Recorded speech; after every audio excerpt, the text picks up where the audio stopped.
Bonjour, ici Mégane Carnison. Aujourd'hui, je vais interroger Maxime, l'étudiant de HEC. Alors, en tant qu'étudiant de HEC, êtes-vous souvent exposé au stress? En fait, je dois vous dire oui. HEC est une école très exigeante. On a beaucoup de choses à faire, beaucoup de travail.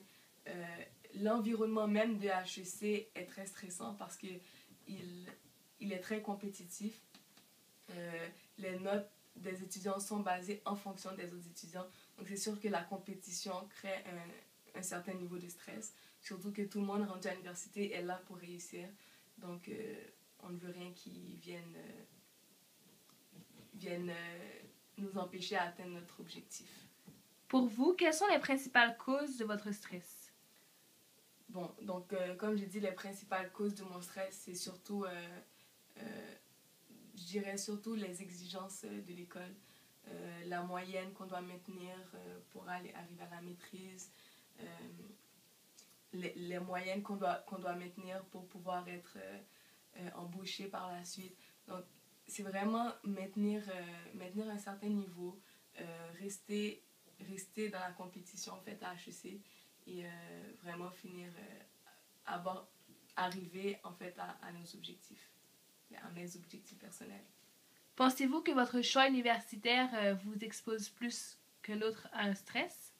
Je pense que oui, parce qu'il y a des écoles évidemment pas qui sont moins bons ou quoi que ce soit, mais qui n'exigent pas nécessairement cette compétition entre les élèves, donc ce qui diminue un peu le niveau de stress dans l'école.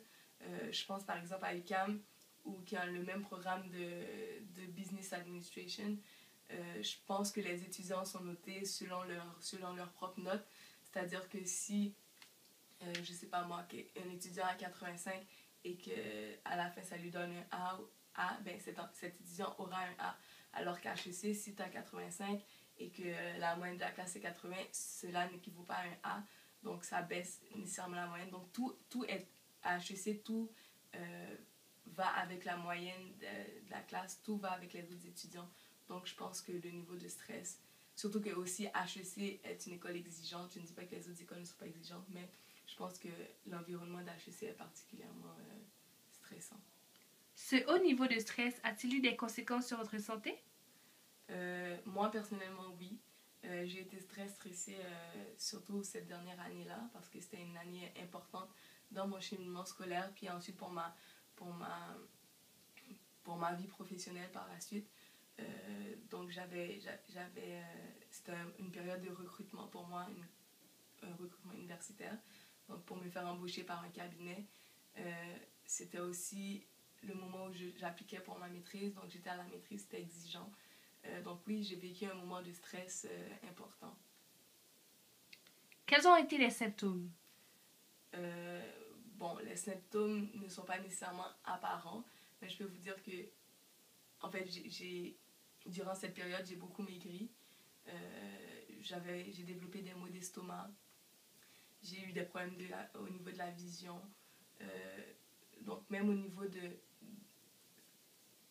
au niveau psychologique, je dirais, tu deviens vraiment, comment dire, toujours fatigué mentalement, tu ne veux pas vraiment faire grand-chose, à part tes études, tu ne veux pas sortir, etc. Donc pour moi, ça a été les signes comme quoi je vivais un stress et qu'il fallait que je fasse quelque chose pour que ça s'améliore. Donc ce stress a eu des conséquences sur votre santé physique, mais aussi mentale. Oui, c'est bien ça, autant physique, je dirais, que mental. Comment avez-vous su gérer ce stress?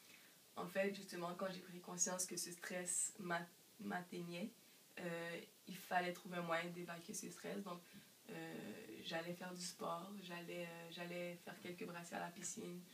Donc, pour moi, c'était important de trouver un moyen d'évacuer ce stress. Parce que sinon, on n'y arrivera pas. Plusieurs étudiants, même à HEC, ont déjà craqué d'une certaine façon, ont laissé tomber parce que pour eux, c'était trop. Donc, si on veut se maintenir dans la course, si je peux dire, il faut savoir gérer son stress. Que recommanderiez-vous à un individu afin d'éviter les conséquences sur sa santé? Donc, en fait, je recommanderais exactement ce que j'ai fait. Et depuis lors, c'est pour moi vraiment un moyen d'évacuer mon stress. Donc, de faire du sport, de faire des activités, de sortir. Donc, en fait, de faire des activités qui ne déclenchent pas ce stress que l'on a. Donc, des activités sportives, des activités artistiques, peu importe ce qu'on aime faire autre chose pour pouvoir trouver un moyen pour évacuer le stress. Merci beaucoup. Merci.